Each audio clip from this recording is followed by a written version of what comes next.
ভয়ঙ্কর কথা বলেছেন, সেখানে আবার আশার কথা বলেছেন। যেখানেই জাহান্নামের কথা বলেছেন, কোরআন যারা পড়েন তারা বুঝতে পারেন, যেখানেই জাহান্নামের কথা সেখানেই জান্নাতের কথা। আমার আল্লাহ তাআলা চান না কোনো বান্দা জাহান্নামে যাক, সব বান্দা আমার জান্নাতে চলে যাবে, এটাই তো আল্লাহর চাওয়া। কিন্তু বান্দা জাহান্নামে যাবে বান্দার দোষে না আল্লাহর দোষে? বান্দার দোষে জাহান্নামে চলে যাবে। সেই জান্নাত পাওয়ার জন্য আমাকে আপনাকে কাজ করতে হবে, সুন্দর করে প্রস্তুতি নিতে হবে। এক নাম্বার হলো, আমি আপনাদেরকে শর্ট সময়ে কিছু টিপস দিতে চাই কোরআনকে সামনে রেখে। এক নাম্বার হলো, আমরা যে অপরাধগুলো করেছি অপরাধগুলো মাথায় এনে সিদ্ধান্ত নেব, আল্লাহ জীবনে এই অপরাধগুলো আর জীবনে আমি আমার জীবনে করব না। মাফ করবেন কে? আসতে বলবেন না, মাফ করবেন কে? আল্লাহ তাআলা মাফ করে দিবেন। কবিরা গুনার কাছে যাব না, বান্দার হক নষ্ট করব না, অবৈধ কারবার করতে যাব না, কোন অন্ধ নেতার আনুগত্য মানব না, নেতার অন্ধ আনুগত্য করব না, বাতিল নেতৃত্ব মানব না। একটা সোজা কথা আমি বলবো, আমি আপনাদেরকে আমাদের রবকে বলেন, আরো জোরে আমাদের রবকে। আমাদের নেতা হচ্ছেন মুহাম্মদ সাল্লাল্লাহু আলাইহি ওয়াসাল্লাম। আমার রব আল্লাহ, আমার নেতা রাসূল, আমরা হলাম রাসূলের সৈনিক। নাম্বার 3, আমাদের দলের নাম হলো ইসলাম। নাম্বার 4, আমাদের সংবিধান হলো কোরআন। সবাই বলুন আমাদের রবকে, আমাদের নেতাকে, আমাদের দলের নাম কি, আমাদের সংবিধানটার নাম কি? এই 4টা কথার ভিতরে যদি কেউ কোনো কথা বলতে আসে, মানবো নাকি? আসতে বলবেন না, মানবো নাকি? মানবো না। এই 4 সিদ্ধান্তের ভিতরে যদি কোনো সিদ্ধান্তকে ঢুকাতে চায়, জিহ্বা আমরা টেনে ছিড়ব। দেখলাম তো অনেক কিছু, আমরা দেশকে এগিয়ে দিল আমার কৃষক ভাইয়েরা, দেশকে এগিয়ে দিল আমার শ্রমিক ভাইয়েরা, দেশকে এগিয়ে দিল আমার প্রবাসী ভাইয়েরা। বাপমার চেহারা না দেখে বউ বাচ্চা। Start with a 50% deposit bonus. Increase your investing. দেশে রেখে হাজার মাইল অতিক্রম করে প্রবাস জীবনে থেকে 100 তলার উপরে পাখির মতো ঝুলে ঝুলে কনস্ট্রাকশনের কাজ করে রক্ত পানি করে দেশে তারা রেমিটেন্স পাঠায়। গার্মেন্টসের শ্রমিকরা বৈষম্য বেতনে চাকরি করে, মানসম্মত কোনো বেতন পায় না, অশিক্ষিত তারা, প্রবাসী অশিক্ষিত, কৃষকরা অশিক্ষিত। তারা দেশকে এগিয়ে নিচ্ছে আর দেশকে পিছায় দিচ্ছে কারা? ওই সমস্ত শিক্ষিত নামের কলম চোরেরা।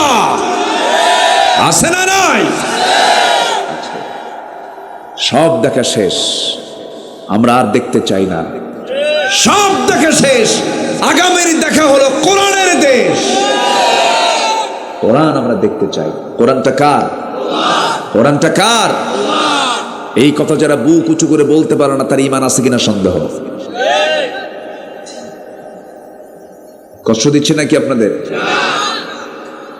আমার বন্ধুগণ, একটু কান লাগাবেন, মনোযোগ দিয়ে শুনবেন। আল্লাহ বলছেন, বান্দা প্রথমে শোনো, তুমি আমার আয়াতকে গোপন করতে পারবে না, গোপন করলে পরে আমার লানত চলে আসবে। তবে হ্যাঁ, তুমি যদি তওবা করে আমার দিকে ফিরে আসো, তুমি আমার দিকে 1 হাত আগাবে, আমি তোমার দিকে 10 হাত আগাবো। তুমি আমার দিকে হেঁটে হেঁটে আসবে, আমি তোমার দিকে দৌড়ায় যাব। বান্দা চিন্তা করো, কেন আমি তোমার জন্য জান্নাত বানিয়ে রেখেছি। আমি তোমাকে জান্নাত দেব, তবে শর্ত হলো তওবা করে আমার কাছে ফিরে আসো। ভুল তো হতেই পারে। যুবকরা আজকের সমাজে ঈমানটাকে টিকে রাখা খুব কঠিন ব্যাপার। বোরকা পরাকে অপরাধ মনে করে কিছু কিছু মানুষ। বোরকা পরলে তাকে অপরাধী মনে করা হয়। আছে না? আছে না? অনেক স্কুলের সিস্টেম করেছে বোরকা পরা যাবে না। আমার ভাইয়েরা, এই সমাজে বিশেষ করে যুবকদেরকে আমি বলতে চাই, তোমার যৌবনটাকে তোমার ধরে রাখতে হবে। যৌবনকে নষ্ট করা যাবে না, চরিত্র নষ্ট করা যাবে না। খুব কেয়ারফুল, তোমাকে কেয়ারফুল থাকতে হবে। নোংরা হওয়ার জন্য সমস্ত কিছু তোমার সামনে প্রস্তুত হয়ে আছে। মাস্টারবেশনে যাবে না, পর্নোগ্রাফিতে আসক্ত হবে না, তোমার শুক্রাণু তোমার ধ্বংস হয়ে যাবে, বিয়ে করার যোগ্যতা হারিয়ে ফেলবে, সব কিছু তোমার ধ্বংস হয়ে যাবে। তুমি তোমার যৌবনকে কাজে লাগাবে। যদি তোমার খুব সমস্যায় হয়ে যায়, রাসূল বলেছেন তুমি রোজা রাখবে, সেজদা দিয়ে আল্লাহর কাছে কাঁদবে। তুমি যদি চাও তোমার বিয়ের প্রয়োজন, বিয়ের সম্পর্ক ক্যারিয়ারের সাথে নয়, বিয়ের সম্পর্ক হলো যৌবনের সাথে, বিয়েটা করে নিবা। রিজিকের দায়িত্ব কার? আসতে বলবেন না কার? তুমি হতাশ হবে না কখনো, নিরাশ হবে না কখনো। কি করে খাবো, কি চলবো, কি করে চলবো, এই সমস্ত কথাগুলো শয়তান সৃষ্টি করে দেয়। মুখ যিনি দিয়েছেন, খাবার তো তিনিই দিবেন। বান্দা যার রিজিকের দায়িত্ব তার, এই আকীদা সম্পূর্ণ 100% বিশ্বাস রাখবে। তোমার চাওয়ার জায়গা হলো আল্লাহর কাছে। একটা আমল তোমাকে শিখায় দিই, যুবকরা শুনে নাও। রাত 12টা যখন বেজে যাবে, তোমার পড়াশোনা, তোমার চাকরি, তোমার বাকরি, তোমার জীবন যাপন, যে কোনো সমস্যা নিয়ে রাত 12টা যখন বেজে যাবে, যখন সবাই ঘুমের মধ্যে গভীর সাগরে হাবুডুবু খাচ্ছে, সেই সময় তুমি কি করবা? আস্তে করে সুন্দর করে ওযু বানায় নিবা, নামাজে দাঁড়াবা। ঘরের একটা কোনায় দাঁড়িয়ে সুন্দর করে নামাজে দাঁড়িয়ে যাবে। সেজদার মধ্যে তোমার মন খুলে যা চাওয়া তুমি আল্লাহর কাছে চাইবা। আশা করা যায় তুমি পেয়ে যাবে। তুমি যদি পেয়ে যাও তাহলে ভাববে আল্লাহ তোমাকে দিয়ে দিলেন। যদি পেতে দেরি হয় তাহলে ভাববে আল্লাহ তোমাকে দেরিতে দিবেন। আর যদি দেরিতেও যদি এই দুনিয়াতে না পাও, আল্লাহ তোমার জন্য জান্নাত রেখে দিয়েছে। কখনোই মন খারাপ করা যাবে না, কখনোই হতাশ হওয়া যাবে না। ইল্লাল্লাযীনা তাবু, তবে যারা তওবা করবে, ফিরে আসতে হবে। বান্দা ভুল করেছো, আমার কাছে মাফ চেয়ে নাও। ভুল তো হতেই পারে, গুনাহ তো হতেই পারে। একজন মহিলা সাহাবীর কথা আমার এই মুহূর্তে মনে পড়লো। মাহফিলে মা বোনরা কি আছে নাকি? আশেপাশে আছে, একটু কান লাগান। একজন মহিলা সাহাবীর কথা মনে হয়ে গেল। কোন এক মহিলা সাহাবী শয়তানের ওয়াসওয়াসায় পড়ে জিনার কাজে লিপ্ত হয়ে গেছেন। জিনা যখন হয়ে গেছে, অনুতপ্ত হয়েছেন। নবীর কাছে এসে বলছেন, ইয়া রাসূলুল্লাহ, আমি তো জিনার মতো বড় অপরাধ করে ফেলেছি। রাসূল বলেন, না তুমি জিনা করো নাই। না হুজুর, আমি জিনা করেছি। না তুমি করো না। না হুজুর, আমি সত্যি জিনা করে ফেলেছি। রাসূল তাকে 3টা বার মানা করার পর বারবার তিনি বলছেন, হুজুর আপনি আমাকে যতই জানাতে চান, আমাকে বাঁচাতে চান, আমাকে দুনিয়াতে বাঁচায় দিলেন, কিন্তু আমি আখিরাতে কেমন করে বাঁচবো? আমি জিনা করে ফেলে দিয়েছি। রাসূল বললেন, জিনা তো করেছো, জিনার ফলে তোমার পেটে কোনো সন্তান আসছে নাকি? হুজুর সন্তান চলে আসছে। যাও সন্তানকে লালন পালন করো। সন্তান ডেলিভারি না হওয়া পর্যন্ত তোমার উপর আমি কোনো আইন কার্যকর করতে পারবো না।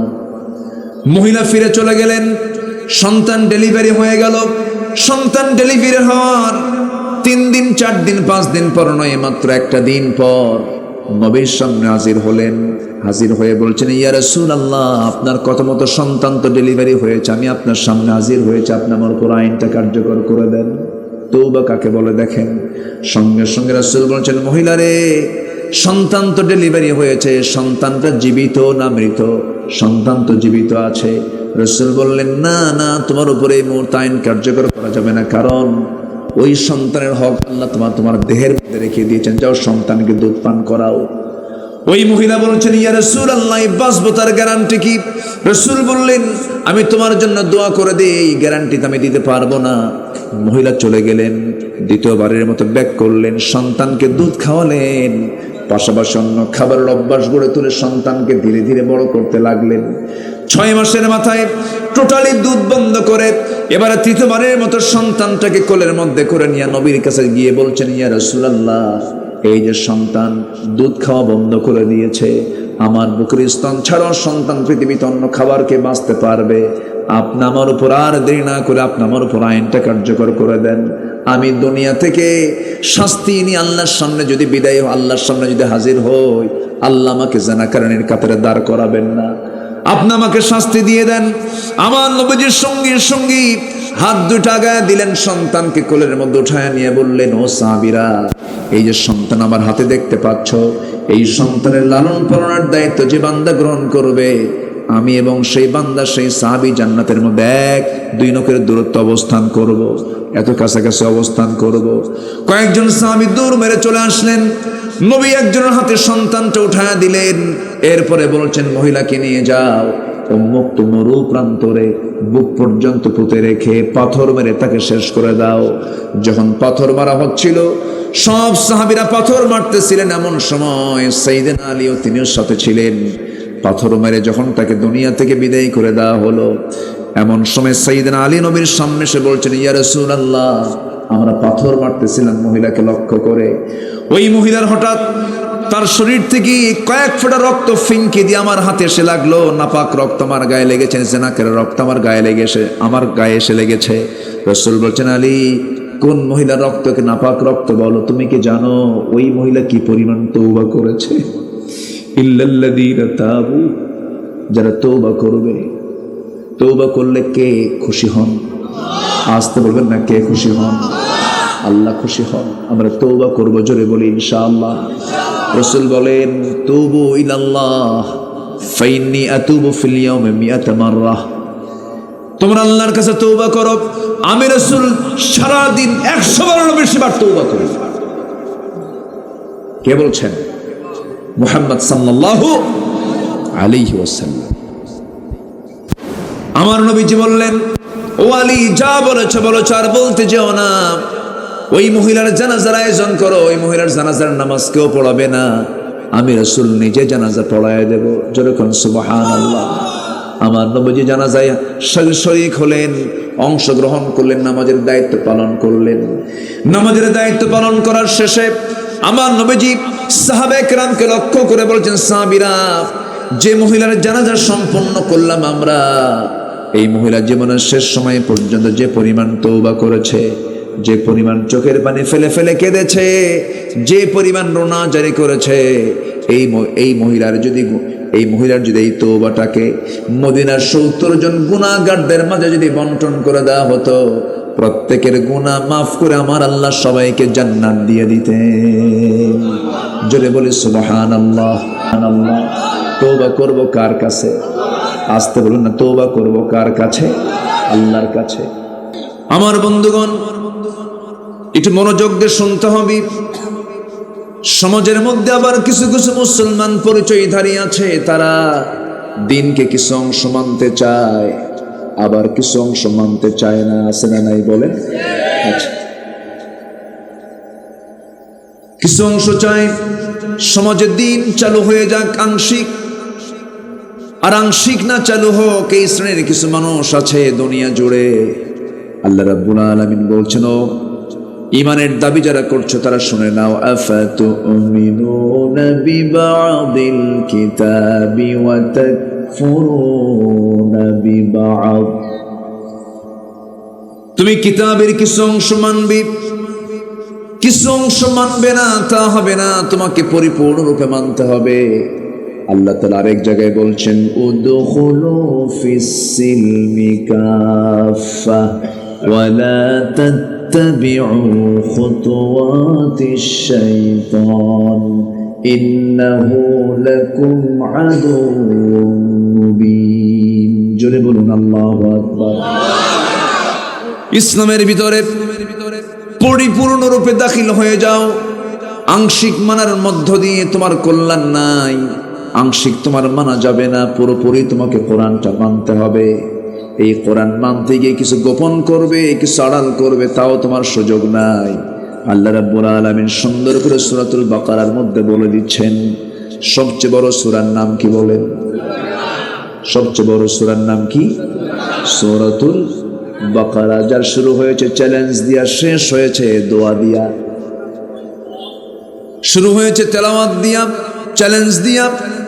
যারা পারেন ঠোঁট মিলিয়ে সবে আমার সঙ্গে ঠোঁট মিলিয়ে মিলিয়ে বলুন, যালিকাল কিতাবু লা রাইবা ফীহি হুদাল লিল মুত্তাকিন আল্লাযীনা ইউমিনুনা بالغيب ويقيمون الصلاة ومما رزقناهم ينفقون চ্যালেঞ্জ দিয়ে শুরু হলো এমন একটা কিতাব যার মধ্যে কোনো সন্দেহ নাই পৃথিবীর কোনো কবি পৃথিবীর কোনো সাহিত্যিক পৃথিবীর কোনো লেখক তার কবিতা তার বই লিখতে গিয়া এমন চ্যালেঞ্জ কেউ দিতে পারে নাই সব বইয়ের সিস্টেম একরকম এই কিতাবের সিস্টেমটা ভিন্ন রকম যার প্রতিটি অক্ষর কিতাব শব্দ কিতাব ছন্দের কোনো পতন হয় নাই এর যে গাঁথনি আয়াতের যে সেটিং আল্লাহ রাব্বুল আলামিন অর্থের সঙ্গে সঙ্গতি রেখে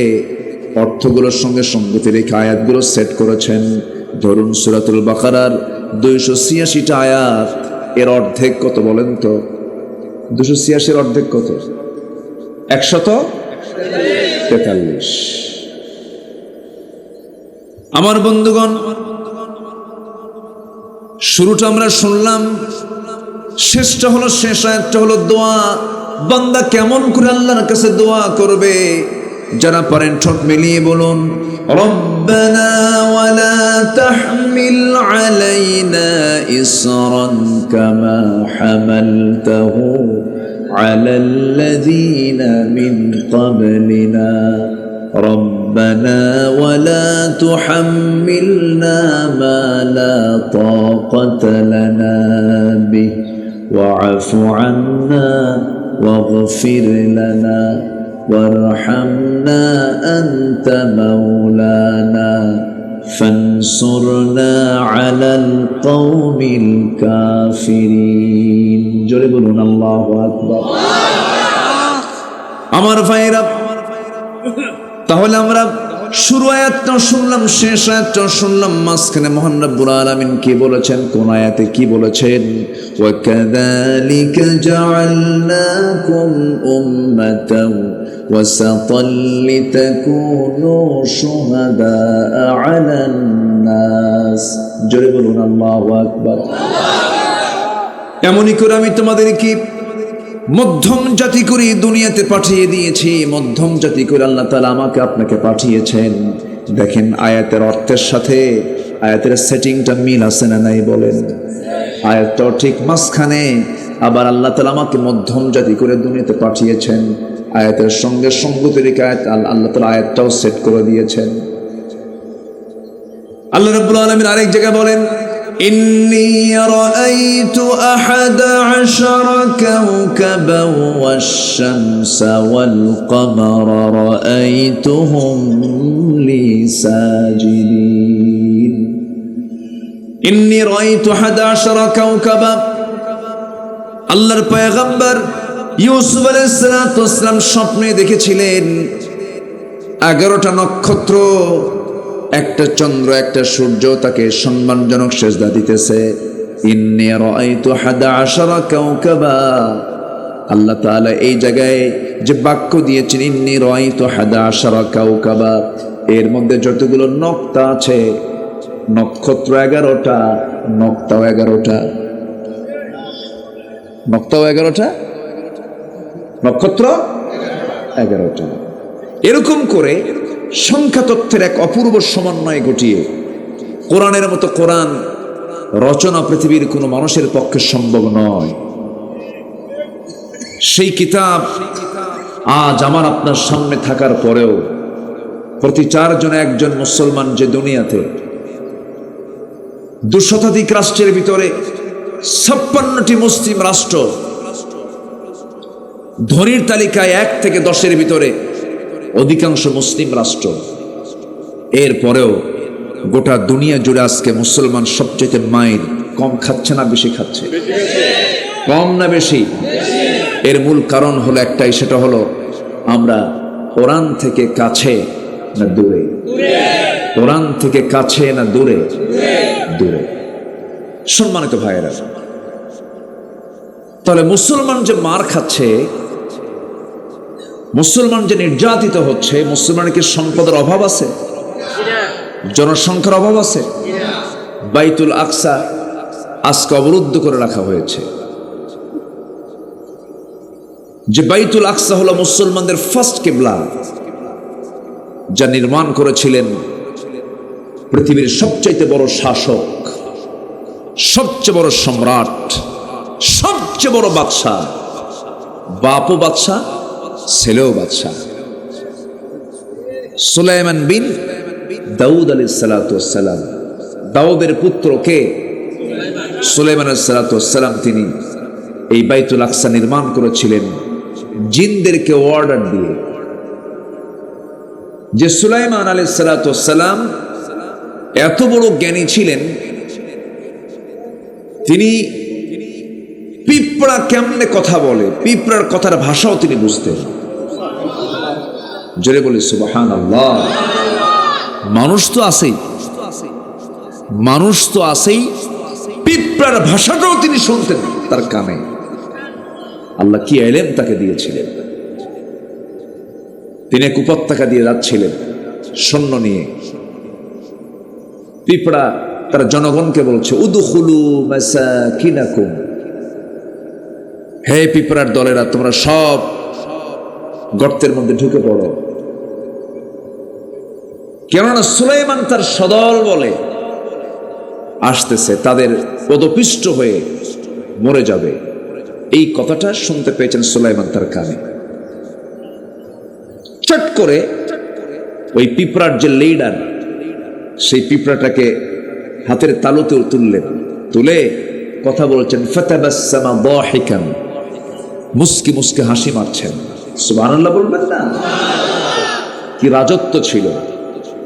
যার রাজত্বে পিঁপড়ার কথা তিনি শুনতেন, প্রাণীর ভাষা বুঝতেন, এক সকাল সন্ধ্যায় গোটা দুনিয়া ঘুরে আসতেন। তো দুনিয়ার আধুনিকতা আনছে কারা? নবীরা। আম্বিয়া কেরাম হচ্ছেন সকল সভ্যতার অগ্রনায়ক। আজকেও যেটার উপরে ভিত্তি করে আজকে তথ্য প্রযুক্তির চরম উৎকর্ষ সাধন হয়েছে, সমস্ত কিছুর মূল প্রাথমিক ভিত্তি হলো মুসলমানদের সবকিছু। সব মুসলমানদের ছিল, কিন্তু আজকে মুসলমান শুধুমাত্র কোরআনটাকে ছেড়ে দেওয়ার কারণে পাওয়ার যে ক্ষমতা তারা হাতছাড়া করে ফেলেছে। সব ফিরে আসবে, সবই পেয়ে যাব, শুধু ধরতে হবে শক্ত করে কোন কালামকে, কোন কিতাবকে। বলেন কোন কিতাবকে? কোরআন। এটাকে আড়াল করা যাবে না। এই কোরআন কিন্তু একদিন আমার আপনার বিরুদ্ধে দাঁড়িয়ে যাবে। তখন যখন আমি কোরআনের বিরুদ্ধে দাঁড়িয়ে যাব, কোরআন আমার পক্ষে রায় দিয়ে আমাকে জান্নাতে নিয়ে যাবে, যদি কোরআনের পক্ষে আমরা অবস্থান নেই। আবার আমার রাসূল পর্যন্ত মামলা দিবেন আদালতে আখিরাতে। আমার রাসূল ওই সমস্ত বান্দাদের বিরুদ্ধে মামলা দিবেন, তিনি আল্লাহর কাছে বলবেন, ইয়া রাব ইন্না কওমি ইত্তাখাযু হাযাল কুরআনা মাহজুরা। ও আল্লাহ, আমার এই কওমগুলো কোরআনটাকে পরিত্যক্ত করে রেখেছে। শুধু মানুষ মারা গেলে পরে খতমের জন্য কোরআনটাকে রেখে দিয়েছিল, 5 ওয়াক্ত নামাজের জন্য রেখে দিয়েছিল। কোরআন দিয়ে যে ক্যান্টনমেন্ট চলে, কোরআন দিয়ে যে সচিবালয় চলে, কোরআন দিয়ে যে পার্লামেন্ট চলে, কোরআন দিয়ে যে অফিস আদালত সব কিছু চলতে পারে, এটা বান্দাগুলো বিশ্বাস করে নাই। সেই দিন রাসূল তাদের বিরুদ্ধে মামলা দিবেন, যে সমস্ত নেতাগুলো দেশ চালাইছে, রাষ্ট্র চালাইছে, কিন্তু কোরআন দিয়ে চালায় নাই। এমন কোন নেতা তো আমার দেশে নাই। আছে? আমার বন্ধুগণ, মামলা খেতে হবে সেই দিন, কোনো মাফ নাই। ওই সমস্ত শিক্ষককে সেদিন মামলার সম্মুখীন হতে হবে, যে সমস্ত শিক্ষকগুলো শিক্ষা দিতে নিয়া কোরআনটা শেখায় নাই, কোরআন না শিখিয়া শিখাইছে ট্রান্সজেন্ডার। ঠিক আছে না? আমরা জানি আমাদের জন্ম হলো পুরুষ এবং নারীর মধ্য দিয়া। ইন্না খালাকনাকুম মিন যাকারিন ওয়া উনসা ওয়া জাআলনাকুম শুউবান ওয়া ক্বাবাইলা লিতাআরাফু। আমি তোমাদেরকে এক নর এবং নারী থেকে সৃজন করেছি, কিন্তু আজকে নর নারী মেল ফিমেলের পাশে আবার ট্রান্সজেন্ডার ঢুকায় দিছে। রহিম রহিমা হতে চায়, করিম করিমা হতে চায়, হাবিব হাবিবা হতে চায়, শহীদ শহীদা হতে চায়, শরীফ শরীফা হতে চায়। খুব শখ, যে শরীফ শরীফা হতে চায়, যে শরীফা শরীফ হতে চায়, রাসূল বলেছেন তাদের উপরে আল্লাহর লানত। যারা ট্রান্সজেন্ডার হবে তাদের কি কোনো প্রজন্ম আসবে? তাদের কি প্রজন্ম আসবে? তাহলে ওদেরকে এই জায়গায় থর দরকার কি? যারা এরকম হতে চায় ওদেরকে একটা ভিন্ন একটা দ্বীপে পাঠায় দিয়ে ওই জায়গায় খাক, ওই জায়গায় পুরো মরুন, ঠিক কিনা? ঠিক আছে না? একটু কান লাগাবেন। আজকে গোটা দুনিয়া জুড়ে কেমন দুনিয়া আজকে আমরা বসবাস করছি, কেমন দুনিয়া দেখেন। আমরা কিন্তু কোনো আগের ইতিহাসে এমন কোনো ইতিহাস পাইনি, জাহেলি যুগের ইতিহাসে আমরা এমন পাইনি। জাহেলি যুগের সন্তান মেয়ে সন্তান হলে পরে জীবন্ত পুঁতে হত্যা করত, কিন্তু আজকের যুগে মেয়ের মা, সন্তানের মা, সন্তান পেটে আসা মাত্রই চলে যায় ডায়াগনস্টিক সেন্টারে, যায় না? গিয়ে টেস্ট করে দেখান তো আমার ছেলে না মেয়ে। ছেলে হলে জীবিত রাখে, মেয়ে হলে ভ্রূণটাকে নষ্ট করে ফেলে। আগে হত্যা হতো একভাবে, এখন হত্যা হয় ভিন্নভাবে। এমন কোন ইতিহাস আমরা পাই না। আজকের ইতিহাসে আমরা এমনও যোগ দিতে পেরেছি। আমার দেশে এমনও রেকর্ড আছে, মরা লাশ কবরে রেখে এসেছে মহিলা, মরা লাশ কবর থেকে তুলে জেনা করেছে, লাশ ফ্রিজিং করেছে, হসপিটালে ফ্রিজের মধ্যে লাশটা রেখে দিয়েছে, সেই মরা লাশের সঙ্গে জেনা করেছে। এমন তো ইতিহাস আমরা আগে কখনো পাইনি। আমরা এমন দুনিয়াতে আজকে বসবাস করছি। ইউরোপ আমেরিকার মতো বহু দেশে সমকামিতার আইনকে তারা আইন আকারে, সংসদ আইন আকারে পাশ করে নিয়েছে। পুরুষ পুরুষকে বিয়ে করে, নারী নারীতে আকৃষ্ট হয়। আমার দেশেও কিন্তু মাঝখানে একটা ঘটনা ঘটছিল, দেখলাম কোথাকার যেন গাইবান্ধার কোন ছেলে নোয়াখালীর কোন ছেলের সাথে, গাইবান্ধার কোন মেয়ে নোয়াখালীর কোন মেয়ের সঙ্গে প্যাঁচ লাগছে, মেয়ে প্যাঁচ লাগছে। আছে না এগুলো আছে না? এগুলো বিকৃত যৌনাচার। এই সমকামিতা, হোমোসেক্স, সেম সেক্স কি ৬০০০ বছর আগে আল্লাহ তাআলা একটা জাতির মধ্যে যখন দেখতে পেয়েছিলেন, কওমে লূত, যেটা এমন প্রেজেন্ট এখন ওয়ার্ল্ডে, যেটার নাম জর্দানের ডেড সি এলাকা, মৃত সাগর, যে ডেড সি এলাকার সবচেয়ে নিম্নাঞ্চল আল্লাহ তাআলা করে দিয়েছেন। এখনো গোটা দুনিয়ার সবচেয়ে নিম্নাঞ্চল এরিয়া হলো ওই ডেড সি অঞ্চল। ফি আদনাল আরদ, কোরআনে আল্লাহ তাআলা বলে দিয়েছেন। এই ফি আদনাল আরদ কেন হলো? এই জনপদের লোকগুলো করত কি, স্ত্রীর সঙ্গে তারা সহবাস না করে, নর নারী তারা মিলিত না হয়ে নর আকৃষ্ট হয়ে যেত, নারী আকৃষ্ট হয়ে যেত।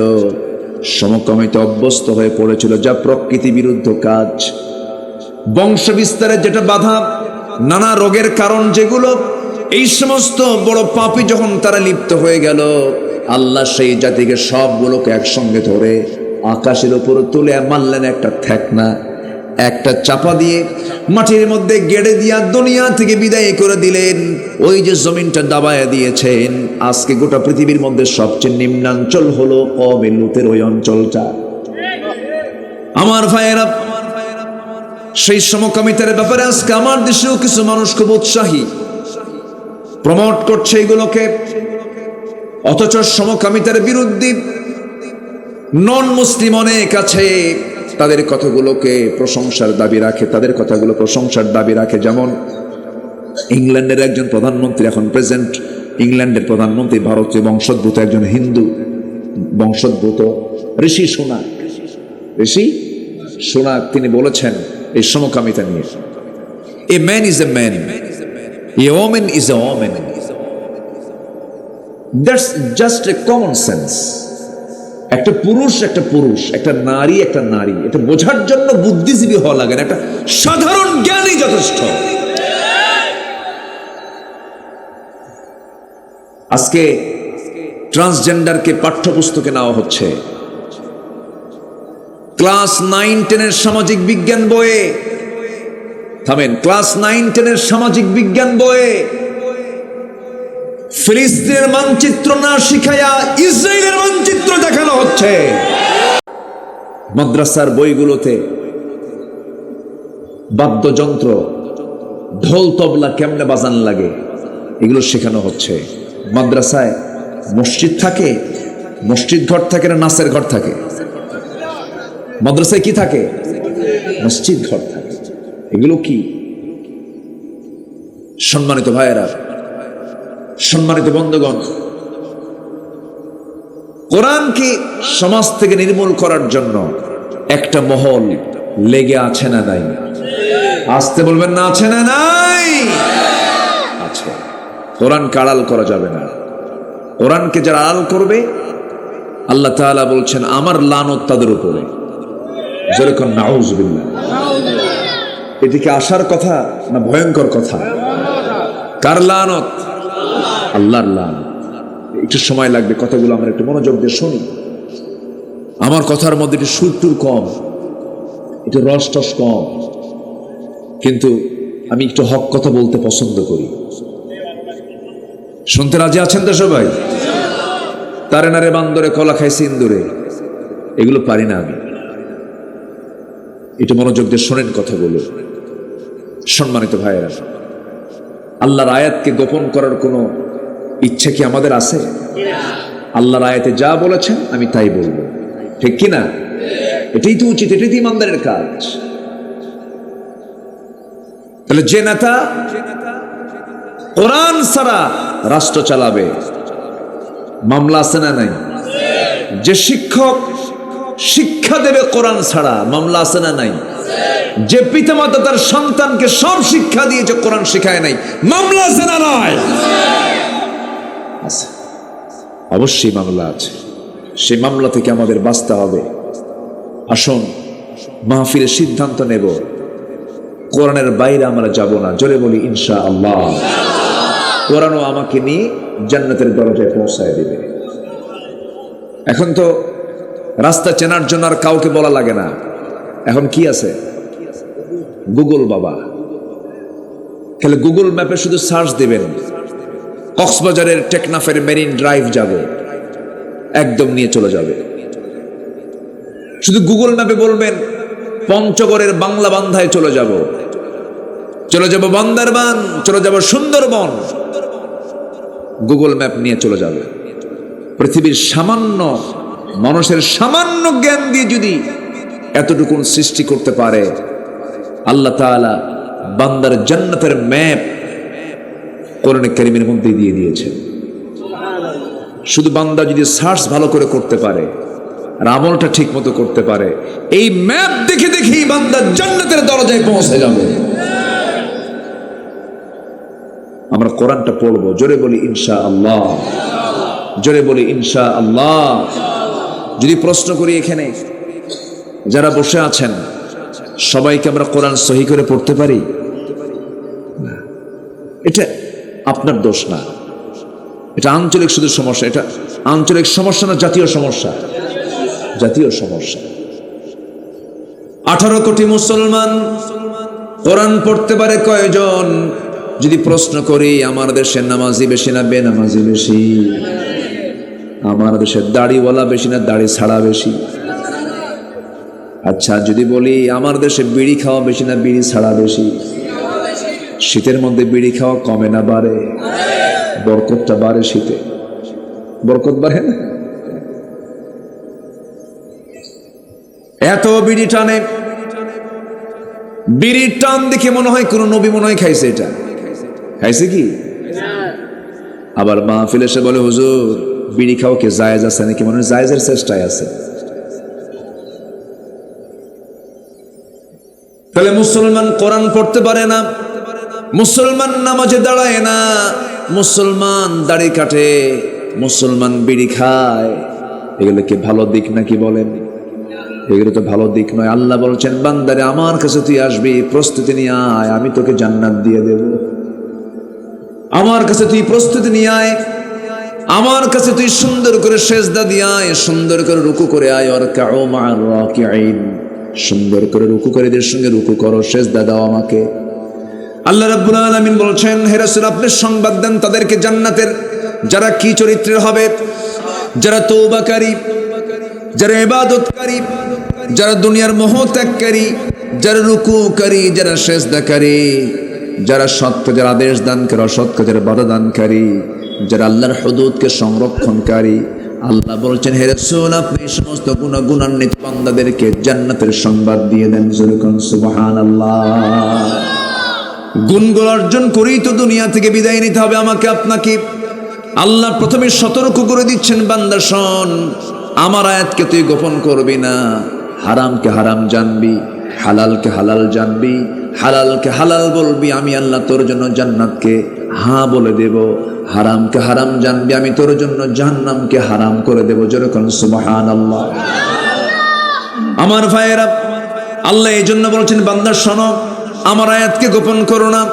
যদি গোপন করো, আল্লাহ বলছেন, ইন্নাল্লাযীনা ইয়াকতুমুনা মা আনজালনা মিনাল বায়্যিনাতি ওয়াল হুদা মিন বা'দি মা বায়্যানাহু লিন-নাস ما بيناه للناس في الكتاب أولئك يلعنهم الله জোরে বলুন আল্লাহু আকবার।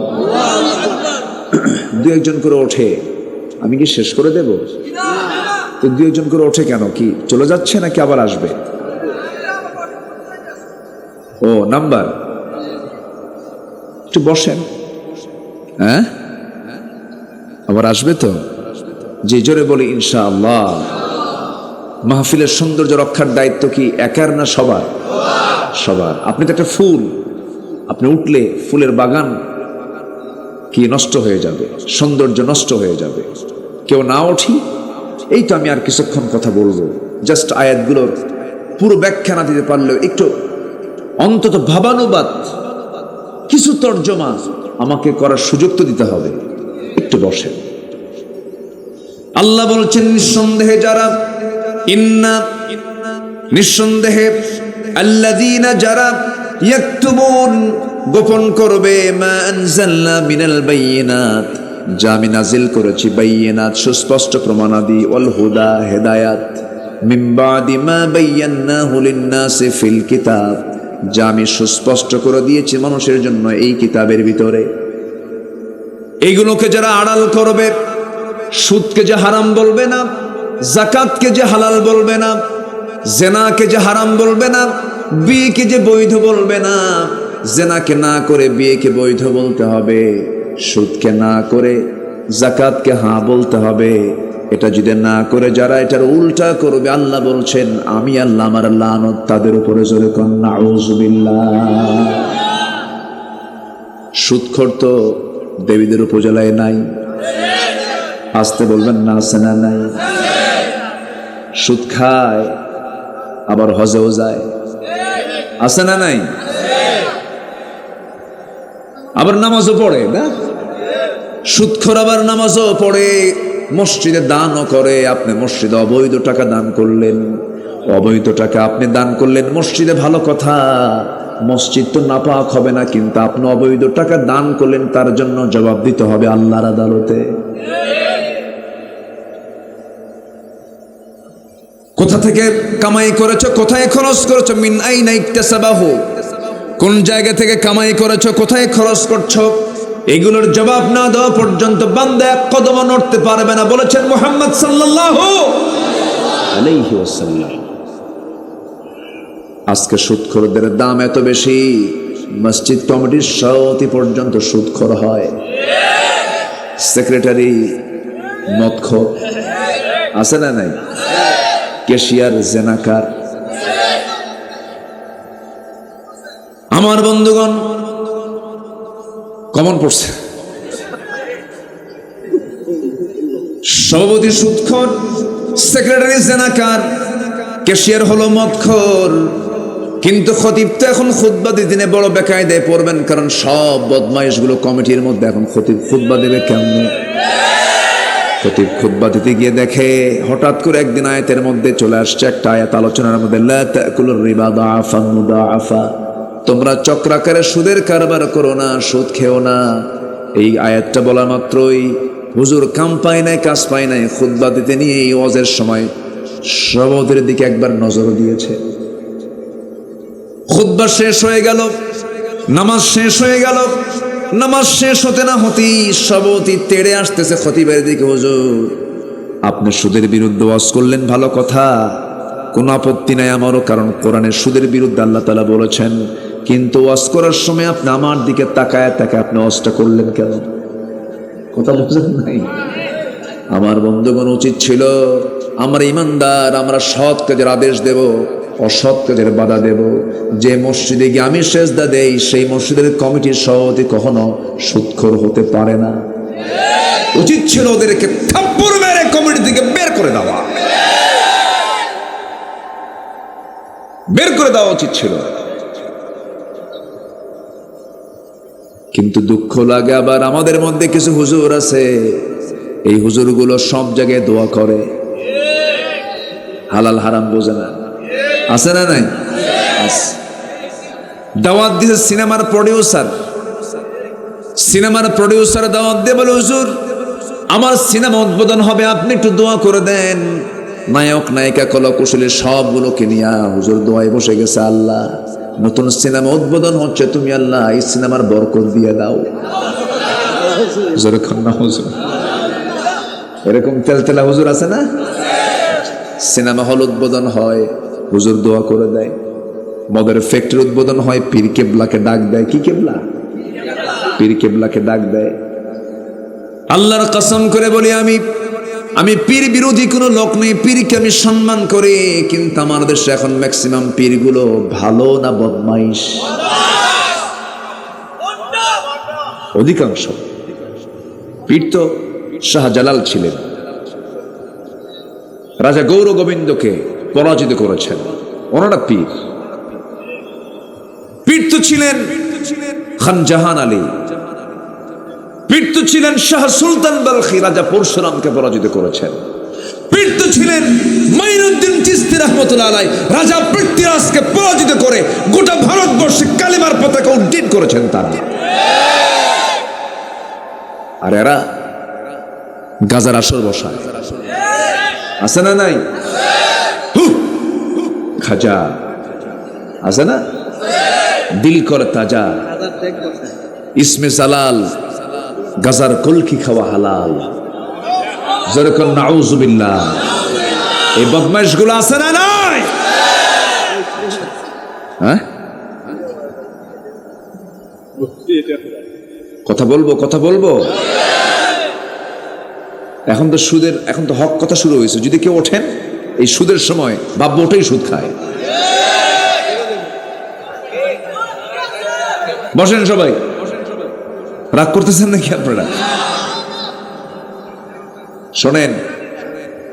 শোনেন, শরীরে যদি কোনো ভাইরাস ঢোকে, এই ভাইরাস না বের হওয়া পর্যন্ত কি সুস্থ হবে? আমার ভিতরে রোগ আছে, রোগ মুক্ত না হলে তো আমি সুস্থ হব না। ইমানের রোগ আছে না নাই? কিছু রোগ আছে যে রোগকে আল্লাহ তাআলা, ইমানের যে রোগগুলো, সে রোগকে আল্লাহ তাআলা খুব একটা দেখবেন না। যেরকম কিছু রোগ আছে, নামাজটা হয়তো একটু দেরি করে, একটু অলসতা করে, হয়তো তাহাজ্জুদ নামাজটা একটু মিস হয়, নফল নামাজটা হয়তো পড়তে তার একটু সমস্যা হয়, জিকির আজগার একটু কম হয়। এগুলো কোনো বড় কোনো ক্ষতি নয়। সুদ খাওয়া, আস্তে কয়, সুদ খাওয়া কম ক্ষতি না বড় ক্ষতি? বড় ক্ষতি। আবার অনেকে অ্যাডজাস্ট করে, দুই দিকেই থাকে। ওই লোকের মতো এক বেচারি কোরবানের আগে জুমার নামাজ পড়তে গেছে।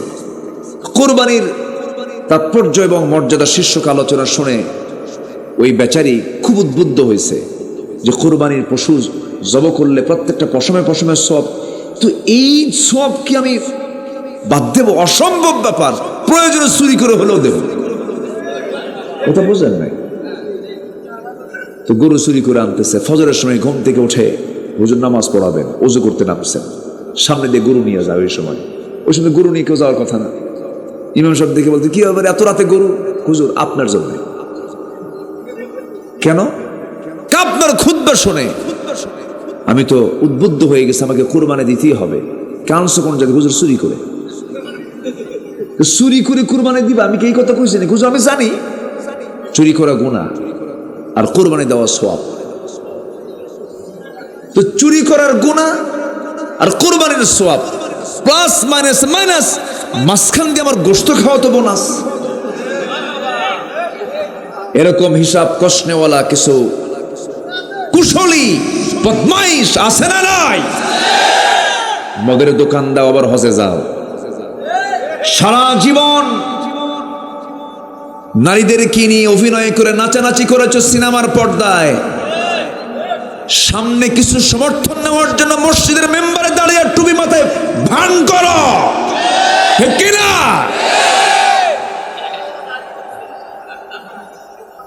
বোঝেন নাই? কথা বুঝতেছেন?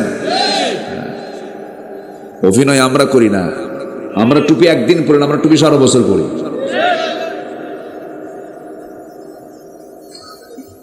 আমার দেশের অভিনেতারা আবার ওমরায় যায়, ওমরা করতে গিয়ে আবার বলে, প্রিয় দেশবাসী আমি তো ওমরায় আসছি, লাইভ আসে, সবাই দোয়া করবেন আমি যেন ভালো করে ওমরার কাজ সম্পূর্ণ করে দেশে ফিরে যেন সিনেমার বাকি কাজ সম্পূর্ণ করতে পারি।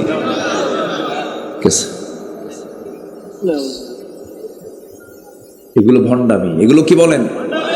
ভণ্ডামি। আগে তাগুতকে পরিহার করতে হবে, আগে সমস্ত হারামকে ছাড়তে হবে।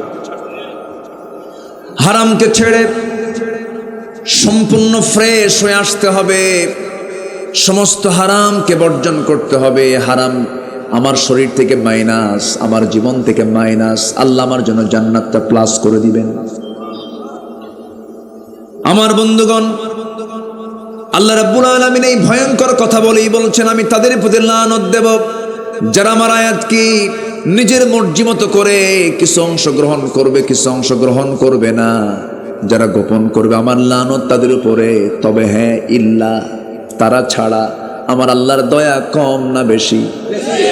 আসতে বলবেন না, কম না বেশি? আল্লাহ বলছেন ইল্লা, তবে তারা ছাড়া। ইল্লা দিয়ে আল্লাহ তাআলা এবার দয়ার দিকে যাচ্ছে। আমার আল্লাহর দয়া সবচেয়ে কম না বেশি বলেন? যে বান্দা নামাজ পড়ে না সে কার বান্দা? যে চুরি করে সে কার বান্দা? যে ডাকাতি করে সে কার বান্দা? যে পিতামাতার সন্তান, 4-5টা সন্তানের মধ্যে যে সন্তানটা সবচেয়ে বেশি দুষ্ট, বাপ মা কার পক্ষ নেয়? বলেন তো, কার পক্ষ নেয়? দুষ্টটার পক্ষে। 5টা ছেলে, এর মধ্যে একটা হয়তো একটু দুষ্ট হয়েছে, দেখবেন যে বাপ মা চলে যায় ওর দিকে। ঠিক আছে না? কেন যায়? যাওয়ার লক্ষ্য কি? ও যেন ভালো হয়, ও যেন ভালো হয়। মা চেষ্টা করে আমার সন্তানটা কামাই কাজই করে না, কাজকর্ম করে না, সব ছেলেগুলো সেটেল হলো, এই ছেলেটা বখাটে হয়ে গেছে, দুষ্ট হয়ে গেছে। সব ভাইরা, সব ছেলেরা একসঙ্গে ওই ছেলেটাকে, ওই ভাইটাকে যদি নাও দেখতে পারে, মা সামনে গিয়ে দাঁড়ায় বলে, বাজান আমার সন্তান, তোরা এর কিছু বলিস না, ও ভালো হয়ে যাবে। যেমন মা বখাটের সন্তানকে প্রাধান্য দেন, তার দিকে টানটা দিয়ে ফেলেন, তেমনি আল্লাহ বলছেন, শোনো আমি যে লানতটা দেব, তবে আমি তাদের প্রতি লানত দেব না, ইল্লা, তারা ছাড়া। যারা ওই সমস্ত আকাম কুকাম করার পরে যারা তওবা করে আমার দিকে ফিরে আসবে। যেরকম সুবহানাল্লাহ, আল্লাহর দয়াটা কত দেখে। আমার আল্লাহ যেখানেই ভয়ঙ্কর কথা বলেছেন সেখানে আবার আশার কথা বলেছেন, যেখানেই জাহান্নামের কথা বলেছেন, কোরআন যারা পড়েন তারা বুঝতে পারেন, যেখানেই জাহান্নামের কথা সেখানেই জান্নাতের কথা। আমার আল্লাহ তাআলা চান না কোনো বান্দা জাহান্নামে যাক, সব বান্দা আমার জান্নাতে চলে যাবে, এটাই তো আল্লাহর চাওয়া। কিন্তু বান্দা জাহান্নামে যাবে বান্দার দোষে না আল্লাহর দোষে? বান্দার দোষে জাহান্নামে চলে যাবে। সেই জান্নাত পাওয়ার জন্য আমাকে আপনাকে কাজ করতে হবে, সুন্দর করে প্রস্তুতি নিতে হবে। 1 নাম্বার হলো, আমি আপনাদেরকে শর্ট সময়ে কিছু টিপস দিতে চাই কোরআনকে সামনে রেখে। 1 নাম্বার হলো, আমরা যে অপরাধগুলো করেছি অপরাধগুলো মাথায় এনে সিদ্ধান্ত নেব, আল্লাহ জীবনে এই অপরাধগুলো আর জীবনে আমি আমার জীবনে করব না। মাফ করবেন কে? আসতে বলবেন না, মাফ করবেন কে? আল্লাহ তাআলা মাফ করে দিবেন। কবিরা গুনার কাছে যাব না, বান্দার হক নষ্ট করব না, অবৈধ কারবার করতে যাব না, কোন অন্ধ নেতার আনুগত্য মানব না, নেতার অন্ধ আনুগত্য করব না, বাতিল নেতৃত্ব মানব না। একটা সোজা কথা আমি বলবো, আমি আপনাদেরকে আমাদের রবকে বলেন, আরো জোরে আমাদের রবকে। আমাদের নেতা হচ্ছেন মুহাম্মদ সাল্লাল্লাহু আলাইহি ওয়াসাল্লাম। আমার রব আল্লাহ, আমার নেতা রাসূল, আমরা হলাম রাসূলের সৈনিক। নাম্বার 3, আমাদের দলের নাম হলো ইসলাম। নাম্বার 4, আমাদের সংবিধান হলো কোরআন। সবাই বলুন আমাদের রবকে, আমাদের নেতাকে। আমাদের দলের নাম কি? আমাদের সংবিধানটার নাম।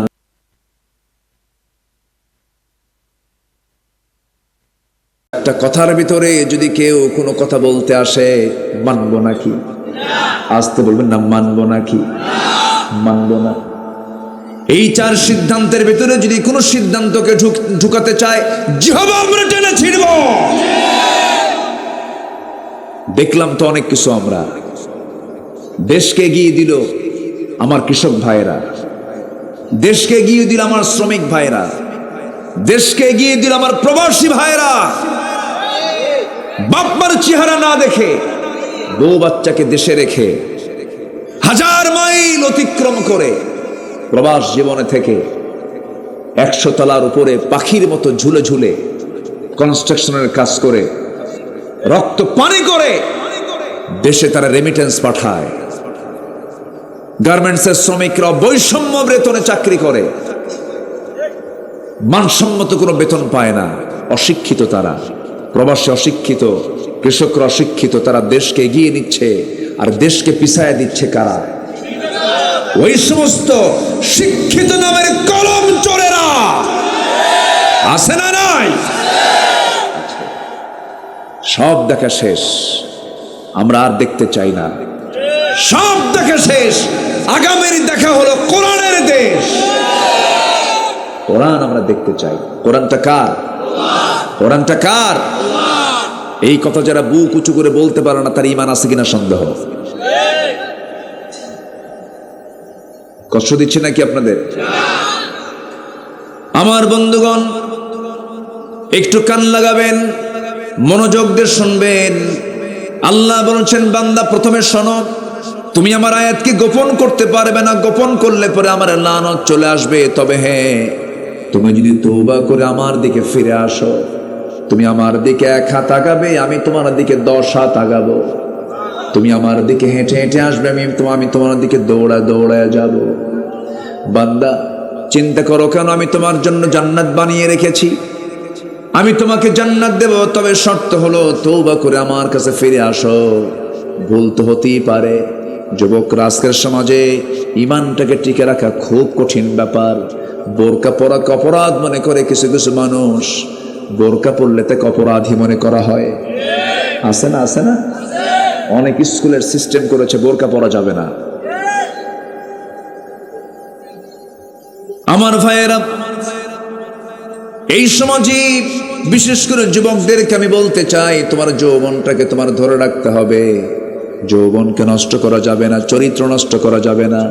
খুব কেয়ারফুল, তোমাকে কেয়ারফুল থাকতে হবে।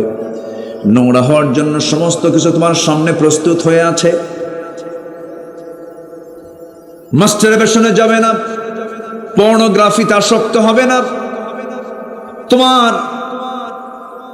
শুক্রাণু তোমার ধ্বংস হয়ে যাবে, বিয়ে করার যোগ্যতা হারিয়ে ফেলবে, সব কিছু তোমার ধ্বংস হয়ে যাবে। তুমি তোমার যৌবনকে কাজে লাগাবে। যদি তোমার খুব সমস্যায় হয়ে যায়, রাসূল বলেছেন তুমি রোজা রাখবে, সেজদা দিয়ে আল্লাহর কাছে কাঁদবে। তুমি যদি চাও তোমার বিয়ের প্রয়োজন, বিয়ের সম্পর্ক ক্যারিয়ারের সাথে নয়, বিয়ের সম্পর্ক হলো যৌবনের সাথে। বিয়েটা করে নিবা। রিজিকের দায়িত্ব কার? আসতে বলবেন না, কার? তুমি হতাশ হবে না কখনো। নিরাশ হবে না কখনো। কি করে খাবো, কি চলবো, কি করে চলবো, এই সমস্ত কথাগুলো শয়তান সৃষ্টি করে দেয়। মুখ যিনি দিয়েছেন খাবার তো তিনিই দিবেন, বান্দা যার রিজিকের দায়িত্ব তার, এই আকীদা সম্পূর্ণ 100% বিশ্বাস রাখবে। তোমার চাওয়ার জায়গা হলো আল্লাহর কাছে। একটা আমল তোমাকে শিখায় দিই, যুবকরা শুনে নাও। রাত 12টা যখন বেজে যাবে, তোমার পড়াশোনা, তোমার চাকরি, তোমার বাকরি, তোমার জীবন যাপন, যে কোনো সমস্যা নিয়ে রাত 12টা যখন বেজে যাবে, যখন সবাই ঘুমের মধ্যে গভীর সাগরে হাবুডুবু খাচ্ছে, সেই সময় তুমি কি করবা? আস্তে করে সুন্দর করে ওযু বানায় নিবা, নামাজে দাঁড়াবা, ঘরের একটা কোনায় দাঁড়িয়ে সুন্দর করে নামাজে দাঁড়িয়ে যাবে। সেজদার মধ্যে তোমার মন খুলে যা চাওয়া তুমি আল্লাহর কাছে চাইবা, আশা করা যায় তুমি পেয়ে যাবে। তুমি যদি পেয়ে যাও তাহলে ভাববে আল্লাহ তোমাকে দিয়ে দিলেন, যদি পেতে দেরি হয় তাহলে ভাববে আল্লাহ তোমাকে দেরিতে দিবেন। আর যদি দেরিতেও যদি এই দুনিয়াতে না পাও, আল্লাহ তোমার জন্য জান্নাত রেখে দিয়েছে। কখনোই মন খারাপ করা যাবে না, কখনোই হতাশ হওয়া যাবে না। ইল্লাল্লাযীনা তাবু, তবে যারা তওবা করবে, ফিরে আসতে হবে। বান্দা ভুল করেছ, আমার কাছে মাফ চেয়ে নাও। ভুল তো হতেই পারে, গুনাহ তো হতেই পারে। একজন মহিলা সাহাবীর কথা আমার এই মুহূর্তে মনে পড়লো। মাহফিলে মা বোনরা কি আছে নাকি? আশেপাশে আছে, একটু কান লাগান। একজন মহিলা সাহাবীর কথা মনে হয়ে গেল। কোন এক মহিলা সাহাবী শয়তানের ওয়াসওয়াসায় পড়ে জিনার কাজে লিপ্ত হয়ে গেছেন। জিনা যখন হয়ে গেছে, অনুতপ্ত হয়েছেন, নবীর কাছে এসে বলছেন, ইয়া রাসূলুল্লাহ, আমি তো জিনার মতো বড় অপরাধ করে ফেলেছি। রাসূল বলেন, না তুমি জিনা করো নাই। না হুজুর আমি জিনা করেছি। না তুমি করো না। না হুজুর আমি সত্যি জিনা করে ফেলেছি। রাসূল তাকে 3টা বার মানা করার পর বারবার তিনি বলছেন, হুজুর আপনি আমাকে যতই জানাতে চান, আমাকে বাঁচাতে চান, আমাকে দুনিয়াতে বাঁচায় দিলেন, কিন্তু আমি আখিরাতে কেমন করে বাঁচবো? আমি জিনা করে ফেলে দিয়েছি। রাসূল বললেন, জিনা তো করেছো, জিনার ফলে তোমার পেটে কোনো সন্তান আসছে নাকি? হুজুর সন্তান চলে আসছে। যাও সন্তানকে লালন পালন করো, সন্তান ডেলিভারি না হওয়া পর্যন্ত তোমার উপর আমি কোনো আইন কার্যকর করতে পারবো না। মহিলা ফিরে চলে গেলেন। সন্তান ডেলিভারি হয়ে গেল। সন্তান ডেলিভারি হওয়ার 3 দিন 4 দিন 5 দিন পর নয়, মাত্র একটা দিন পর নবীর সামনে হাজির হলেন। হাজির হয়ে বলছেন, ইয়া রাসূলুল্লাহ, আপনার কথা মতো সন্তান তো ডেলিভারি হয়েছে, আমি আপনার সামনে হাজির হয়েছে, আপনি আমার উপর আইনটা কার্যকর করে দেন। তওবা কাকে বলে দেখেন। সঙ্গে সঙ্গে রাসূল বলছেন, মহিলা রে, সন্তান তো ডেলিভারি হয়েছে, সন্তানটা জীবিত না মৃত? সন্তান তো জীবিত আছে। রাসূল বললেন, না না, তোমার উপরে এই মুহূর্তে আইন কার্যকর করা যাবে না, কারণ ওই সন্তানের হক আল্লাহ তোমার দেহের মধ্যে রেখে দিয়েছেন, যাও সন্তানকে দুধ পান করাও। ওই মহিলা বলছেন, ইয়া রাসূলুল্লাহ, বাঁচবো তার গ্যারান্টি কি? রাসূল বললেন, আমি তোমার জন্য দোয়া করে দিই, এই গ্যারান্টি তো আমি দিতে পারবো না। মহিলা চলে গেলেন। দ্বিতীয়বারের মতো ব্যাক করলেন, সন্তানকে দুধ খাওয়ালেন, পাশাপাশি অন্য খাবারের অভ্যাস গড়ে তুলে সন্তানকে ধীরে ধীরে বড় করতে লাগলেন। 6 মাসের মাথায় টোটালি দুধ বন্ধ করে এবারে তৃতীয়বারের মতো সন্তানটাকে কোলের মধ্যে করে নিয়ে নবীর কাছে গিয়ে বলছেন, ইয়া রাসূলুল্লাহ, এই যে সন্তান দুধ খাওয়া বন্ধ করে দিয়েছে, আমার বুকের স্তন ছাড়াও সন্তান পৃথিবীতে অন্য খাবারকে বাঁচতে পারবে। আপনি আমার উপর আর দেরি না করে আপনি আমার উপর আইনটা কার্যকর করে দেন।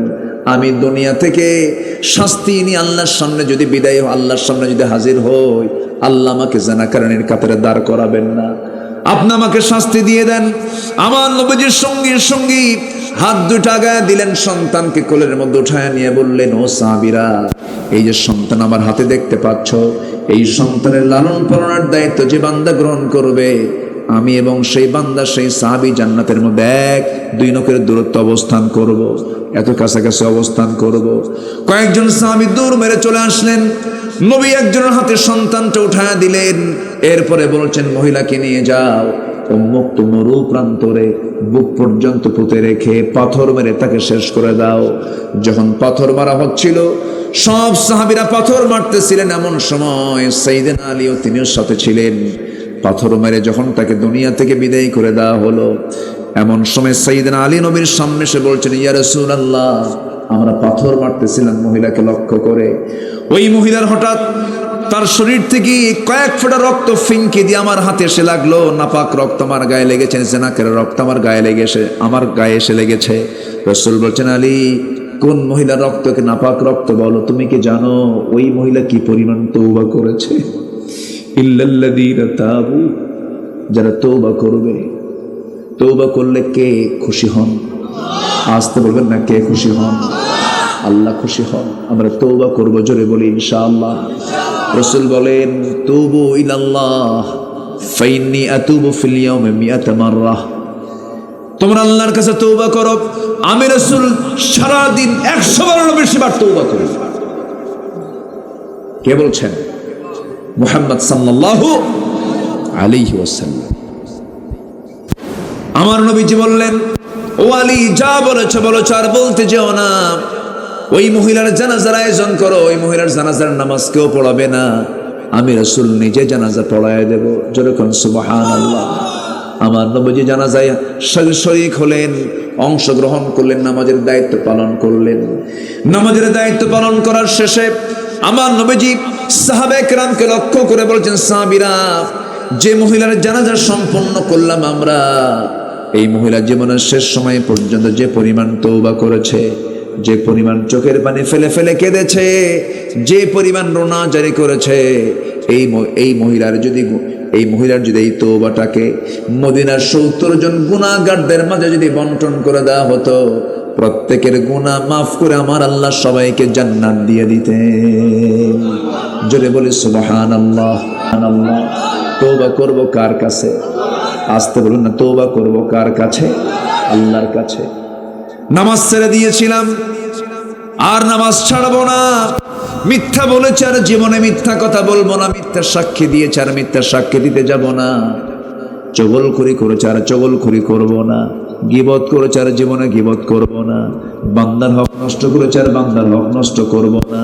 সিদ্ধান্ত নিয়ে যদি বান্দা আল্লাহর পথে একবারে ফিরে আসে, তওবার মতো তওবা করে, আল্লাহ বলছেন, বান্দারে, দুনিয়ার থানায়, দুনিয়ার কোনো কোর্টে, দুনিয়ার কোনো থানায় তোর নাম যদি কালো তালিকায় একবারে পড়ে যায়, বুড়ো হলেও তোর নামটা কালো তালিকায় থেকেই যায়। কিন্তু আমার তালিকায় তোর যদি কালো তালিকায় নামও থেকে যায়, কিন্তু তুই যদি তওবা করে আমার কাছে ফিরে আসিস, কালো তালিকা থেকে তোর নামটা সম্পূর্ণ মাইনাস করে আমি তোর নামটা আমি জান্নাতের তালিকায় তুলে দেই। জোরে কোন সুবহানাল্লাহ। আমার ভাইয়েরা, আমার বন্ধুগণ, আমিও চলে যাব, আপনিও চলে যাবেন। এই দুনিয়া ছেড়ে কেউ আমরা থাকবো না, দুনিয়া থেকে বিদায় নিয়ে নেব। এই দুনিয়া থেকে আমি আপনি বিদায় যে নেব, আমি এই বিদায় নেওয়ার পর দিন শেষে বন্ধু আমার কেউ নয়, বন্ধু আমার একমাত্র কেবলমাত্র কে? জোরে বলেন, কে? আল্লাহ। আল্লাহ ছাড়া কোনো উপায় আছে? সবার আগে আমরা কাকে ডাকবো? আসতে বলবেন না, কাকে ডাকবো? আল্লাহকে ডাকবো। আল্লাহকে কাছে টেনে নেব, আল্লাহকে সবচেয়ে প্রিয় মনে করব। আবার আল্লাহকে পাইতে হলে রাসূল বলে দিয়েছেন, আল্লাহ নিজেও বলে দিয়েছেন, ও দুনিয়ার মানুষ, আমার মহব্বত যদি পেতে চাও, আমার প্রিয় হাবিব, আমার প্রিয় রাসূল, তার তোমরা আনুগত্য করবে। ইউহিব্বুকুমুল্লাহ, আল্লাহ তাআলা তোমাদেরকে ভালোবাসবেন। আমার বন্ধুগণ, আমার ভাইয়েরা, জীবনে কারো 40 বছর হয়েছে, কারো 50 বছর হয়ে গেছে, কারো 60 বছর এখানে বয়স হয়ে গেছে। আমি যদি বলি, জীবনে বহু স্বপ্ন আমরা জীবনে দেখেছি। এখানে কেউ কি আছেন জীবনে স্বপ্ন দেখেন নাই?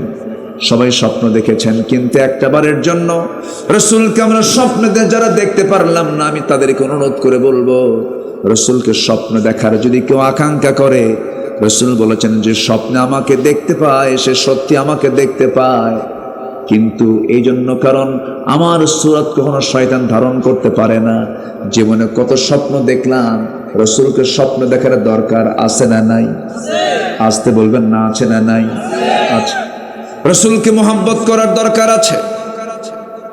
আমরা ফিরে আসবো আল্লাহর দিকে, নবীর দিকে ফিরে আসবো। ওয়াসলাহু, ইসলাহ করব, অবৈয়ান ও সুস্পষ্টতা নিয়ে চলে আসবো, কোনো ভেজাল করব না। আল্লাহকে সবচেয়ে প্রিয় মনে করব, রাসূলকে সবচেয়ে বেশি প্রিয় মনে করব। আমার বন্ধুগণ, এই পৃথিবীতে নবীর পরে যাদের স্থান, তারা হচ্ছেন সাহাবায়ে কেরাম। আমি আমার ভাঙ্গা চূড়া স্টাডি নিয়ে যতটুকু পড়েছি, যতটুকু পড়াশোনা করেছি, সাহাবীদের এই পৃথিবীতে নবীদের পরেই তাদের দাম হওয়ার এক নাম্বার কারণ হলো সকল সাহাবী, 100 লক্ষ সাহাবী তারা রাসূলকে ভালোবেসেছেন জীবনের চাইতে কম না বেশি? আসতে বলবেন না, কম না বেশি? বুকে হাত রেখে যদি আমরা চোখ বন্ধ করে যদি বলতে পারি যে হ্যাঁ আমি আমার জীবনের চাইতে আল্লাহ এবং রাসূলকে বেশি ভালোবাসি, তাহলে ভাবতে হবে আমার ঈমানটা পাকাপোক্ত আছে। কি কথা কি বুঝতেছেন? এমন যদি নবী প্রেমিক যদি আমার দেশে থাকতো, আমার নবীর বিরুদ্ধে কথা বলে কোন নাস্তিকের বাচ্চা দেশের মাটিতে টিকতে পারতো না। সেই নবীর বিরুদ্ধে যারা গালি দিয়েছে তাদের বিরুদ্ধে প্রতিবাদ করার দরকার আছে না নাই? আসতে বলবেন না, আছে না নাই? টুডে এন্ড টুমরো যারা রাসূলকে নিয়ে বাজে কথা বলেছে তাদের দৃষ্টান্তমূলক বিচার বাংলার জমিনে হবে, হবে কিনা বলেন? রাসূলকে ভালোবাসেন কারা কারা? হাত উঁচু করে দেখান মুসলমান।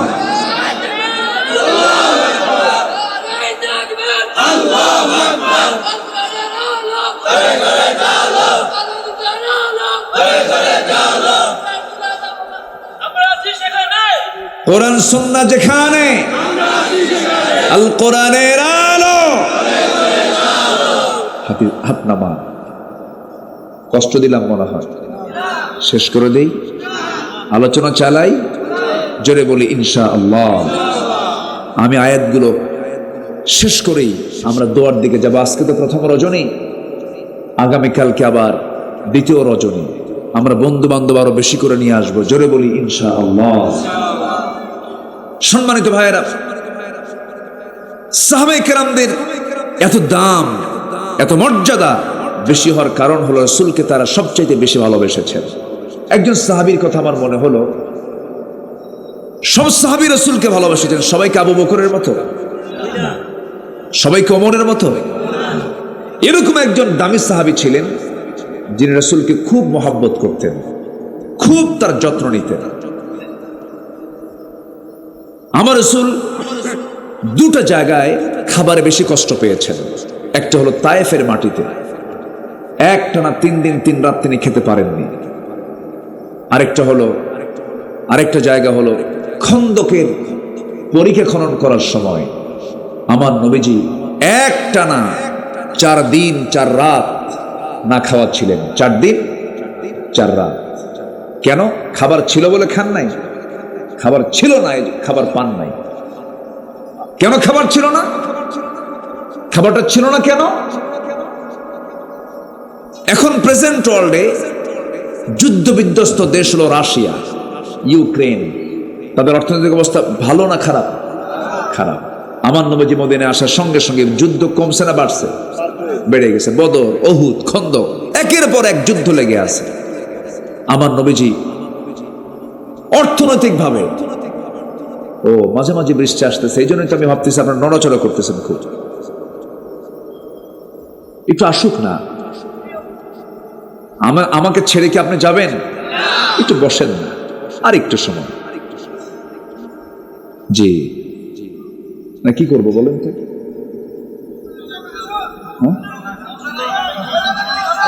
কোন আপত্তি নাই তো? বলি আলহামদুলিল্লাহ। আপনাদের কষ্ট দিয়ে, জি জি, আমার নবীজির প্রিয় সাহাবী একজন, সেই খন্দকের পরীক্ষা খননের সময় রাসূল কয়দিন না খাওয়া? 4 দিন না খাওয়া। কেউ টের পায় নাই রাসূল না খেয়ে আছেন। নবীজির মুখ তো হাসি ভরা ছিল, কিন্তু আমার নবীজি পেটে পাথর বেঁধেছেন ক্ষুধার যন্ত্রণা সহ্য করতে না পেরে, এটাও কেউ দেখে নাই। কিন্তু একজন সাহাবী দেখেছেন, তিনি হচ্ছেন জাবির রাদিয়াল্লাহু তাআলা আনহু। নবীর কাছে এসে কানে কানে বলতেছে, হুজুর আমি আপনাকে দেখে ফেলেছি, আপনি না খাওয়া, আপনি 4 দিন 4 রাত মনে হয় খান নাই, আমরাও খাবার পাইনি, আপনার পেটে পাথর বাঁধা আমি দেখেছি। কিন্তু তুমি দেখলা কেমনে? হুজুর আমি আপনাকে খুব কাছ থেকে আমি ফলো করি, আপনার পেটে পাথর, হুজুর আপনি যদি আমাকে অনুমতি দিতেন আমি কিছু খাবার প্রস্তুত করতাম। আচ্ছা যা। চলে গেছেন বাড়িতে, বউকে বললেন, বউ আমার একটা ছোট্ট ছাগল ছিল, এটা জব করো, রান্না বান্না করো। আমার রাসূলের প্রিয় খাবার হলো ছাগলের গোশত আর রুটি প্রস্তুত করো, আমি রসুলকে নিয়ে আসতেছি। 4 দিন 4 রাত রসুল খেতে পাননি। এসে আস্তে করে কানে ডাক দিয়ে বলতেছেন, হুজুর রান্না প্রস্তুত হয়ে গেছে, চলেন। কাউকে না বলে আপনি একা একাই চলেন, আর কয়েকজন সাথে নিয়ে চলেন, আমার ছোট ছাগল তো, আমি সবার মেহমানদারি করতে পারবো না। আমার নবীজি শুনে একটা মুস্কি হাসি মারলেন, ক্ষুধা পেট। দাঁড়িয়ে সব সাহাবীকে লক্ষ্য করে বলছেন, সাহাবীরা তোমরা কি জানো আমার জাবির আমাদের সবাইকে দাওয়াত দিয়েছে? জোরে কর সুবহানাল্লাহ।